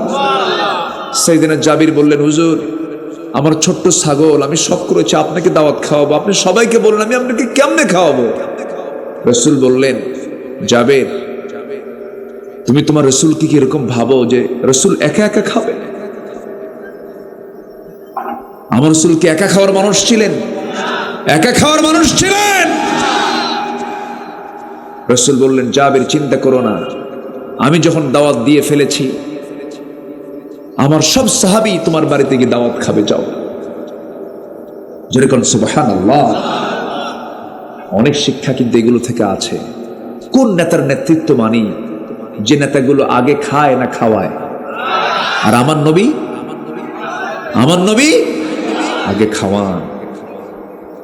4 দিন না খাওয়া, রাসূল বলছেন না আমি আগে খাবো না, আমার সাহাবীরা না খাওয়া। আমার নবীজি বলে দিলেন, ও জাবির বাড়িতে চলে যাও, আমি সব সাহাবীকে নিয়ে আসতেছি। রিজিক আল্লাহর ফয়সালা, বান্দা যা রিজিকের ফয়সালাও তার। চলে যাও জাবির। বাড়িতে চলে গেলেন, বউকে ডাক দিয়ে বলেন, বউ রে ছোট্ট ছাগল কিন্তু লোক তো অনেক আসে। বউ বলে, কি হয়েছে? রাসূল সবাইকে দাওয়াত দিয়েছেন, ছোট্ট ছাগল কেমন করে কি করবো, আমার তো মনে মান সম্মান আজকে থাকবে না। সঙ্গে সঙ্গে বউ বলতেছে, স্বামী আমার চিন্তা করেন কেন, বান্দা যার রিজিকের দায়িত্ব তার। যেরকম সুবহানাল্লাহ। কি টেনশন করেন আপনি? কি নারী তারা ছিলেন, কি ধৈর্যশীলা তারা ছিলেন। মেহমান আসলে পরে দেখবেন কিছু কিছু বাড়ির মহিলা খুব খুশি হয়ে যান, আবার কিছু কিছু বাড়ির মহিলা রাগ করেন। আছে কিনা বলেন? বাড়িতে যার বাড়িতে মেহমান বেশি, তার বাড়িতে কোনোদিন রিজিক ফুরাবে না, কোনোদিন খাবার ফুরাবে না, এটা মাথায় রাখবেন। নবীদের সুন্নাত হলো মেহমানদেরকে সঙ্গে করে নিয়ে খাওয়া। আমার নবীজি মেহমানকে সঙ্গে করে নিয়ে খেয়েছেন। একজন সাহাবী খুব গরিব মানুষ, 3 মাস বাজার নাই 3 মাস ধরে তার বাড়িতে কোনো বাজার চলে না। বউ স্বামীর কাছ থেকে কিছু কয়েন জমা করে করে, কিছু পয়সা জমা করে 3 মাসের মাথায় বলল, স্বামী আমার শোনো, এই যে কিছু পয়সা জমা করেছে, যাও আজকে বাজার করে আনো, তৃপ্তি ভরে বাচ্চাদেরকে নিয়ে খাবো। সাহাবী তালহা তার স্বামী ব্যাগটা হাতের মধ্যে করে নিয়ে বাজারের দিকে রওনা দিলেন। আজান হয়ে গেছে মসজিদে, রাসূল নামাজ পড়াবেন, নামাজে দাঁড়ায় গেছেন। ওয়াজ শুরু হয়ে গেছে, আসর হয়ে গেছে, নামাজ শুরু হয়ে গেছে, মাগরিব হয়ে গেছে, বাজার আর হলো না। এসে নামাজ পড়ে তিনি বাড়ির দিকে ফিরে আসবেন খালি ব্যাগ নিয়ে। এমন সময় রাসূল বললেন, তালহা এই যে একটা মেহমান আমার কাছে চলে আসছে, থাকার জায়গা নেই, খাবারের ব্যবস্থা নাই, এই সাহাবীকে নিয়ে যাও, এই মেহমানকে নিয়ে যে মেহমানদারি করো, ওইদিকে বাজার নাই। সাহাবী কিছুই বললেন না, রাসূলকে বুঝতে দিলেন না। ওই সাহাবীকে নিয়ে, ওই মেহমানকে নিয়ে সাইয়েদনা তালহা চলে আসেন বাড়ির দিকে। দরজায় নক করে বলছেন, বউ আমার দরজা খুলো, এই যে বাজারের ব্যাগ ফাঁকা এনেছি, বাজার করার সুযোগ পাই নাই, উপরন্তের সাথে মেহমান এনেছি, মেহমানের কিছু মেহমানদারি করতে হবে, এখন কি করা যায়? মেহমান এনেছি। এই কথা শোনার সঙ্গে সঙ্গে স্ত্রী বাড়ির মুস্কি মুস্কি হাসি মেরে বলছেন, আলহামদুলিল্লাহ। বলেন তো 3 মাস বাজার নাই, বাজারের জন্য পাঠাইছে, সেই বাজারটা করেও নাই, আবার সাথে একটা মেহমান সাথে নিয়ে আসছে। বলেন তো আমার আপনার বইয়ের কি অবস্থা হতো? বলেন।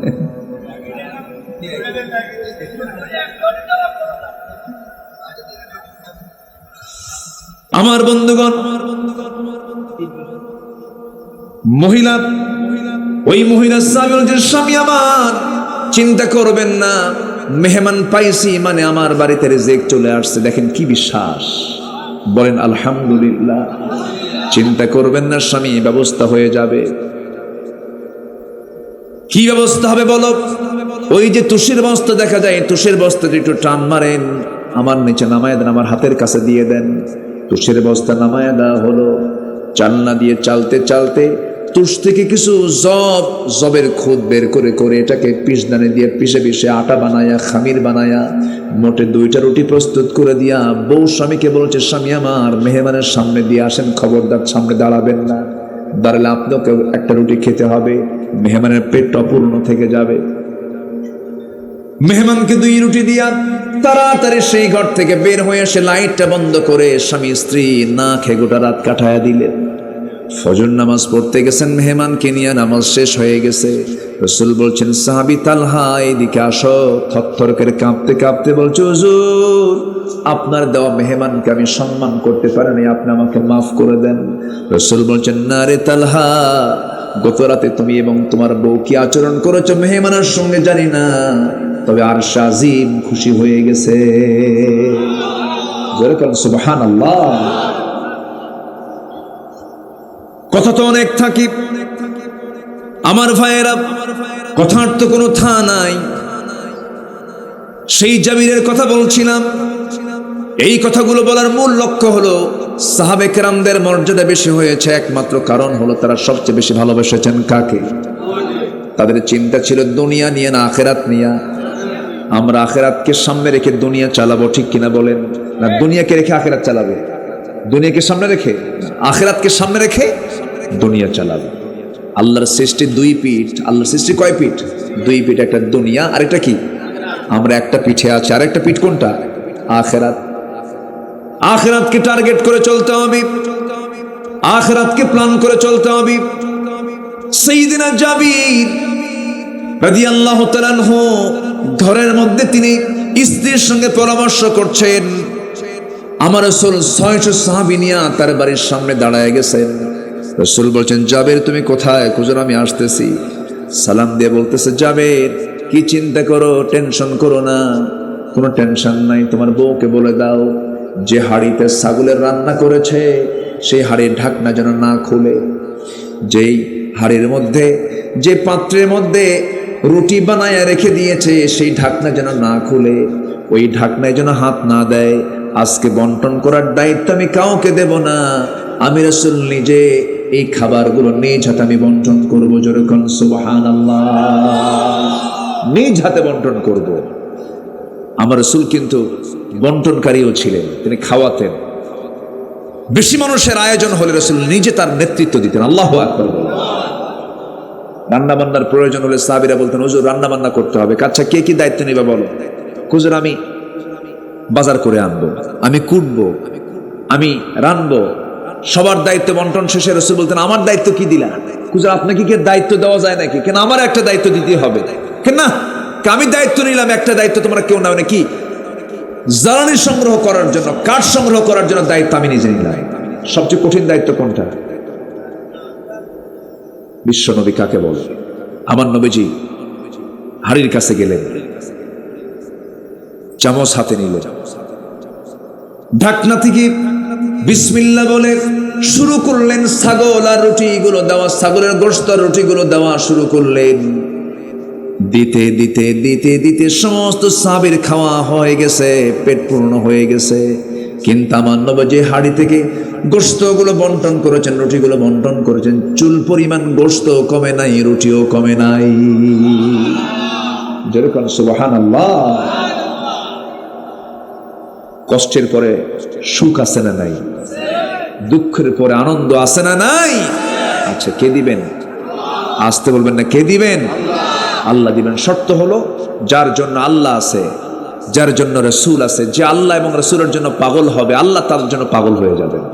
আসুন না জীবনে কখনো আল্লাহ এবং রাসূলের বিরুদ্ধাচরণ করব না। জীবনের সবচেয়ে বেশি ভালোবাসবো কাকে? এরপর মুহাম্মদ সাল্লাল্লাহু, তার আদর্শকে আমরা লালন করব, তার চিন্তা চেতনাকে আমরা লালন করব। নামাজকেও এক ওয়াক্ত ছাড়বো না, দল করে যাব আল্লাহর, নেতৃত্ব মানব রাসূলের, সংবিধান মানব কোরআনের, এর বাইরে কোনো কথা মানি মানি আল্লাহ কবুল করুন। জোরে বলি আমিন, আরো জোরে আমিন। প্রথম রাত যেহেতু আমি আলোচনা ওঠার পর থেকে শুধু মাঝে মাঝেই বৃষ্টি এসে একটা মানে মাইন্ডে ধাক্কা মারে, সবাই বারবার এদিকে তাকায় একবার, আমি লক্ষ্য করছিলাম। তো যাই হোক, আবার বৃষ্টির ফোঁটা ফোঁটা গুড়ি গুড়ি ফোঁটা, মানে যখনই কানে আসে তখন অ্যাটেন্ডেন্স মনোযোগিতার ভাব, আমি তো দেখতেছি সবাইকে, একটু অন্যদিকে চলে যায়। এটা মানুষের প্রকৃতি। এটা একটা আওয়াজ হলে তখন ওইদিকে তাকায়, এটা মানুষের প্রকৃতি। যাই হোক, একটু বাধাগ্রস্ত হওয়ার পরেও আমরা যারা বসেছিলাম বলি আলহামদুলিল্লাহ, জোরে বলি আলহামদুলিল্লাহ। আমরা আল্লাহর কাছে বলতে চাই এটাই, আল্লাহ তুমি আগামীকালকের মাহফিলকে বাস্তবায়ন করার জন্য একটা অনুকূল পরিবেশ তুমি আল্লাহ তৈরি করে দাও, সকল প্রকার দুর্যোগ থেকে তুমি আল্লাহ হেফাজত করো। ইয়াশাবাদ কামনা করছি। আমি আর লম্বা সময় যতটুকু বলেছি, আল্লাহ আমাদের সবাইকে আমল করার তৌফিক দান করুন। ফজর নামাজ সবাই পড়বো তো ইনশাআল্লাহ? ফজর পড়বেন কারা কারা, একটা হাত তুলে দেখেন। জোরে বলি ইয়া আল্লাহ, আমাদেরকে ফজর, জোহর, আসর, মাগরিব, ইশা 5 ওয়াক্ত সালাত আদায় করার তৌফিক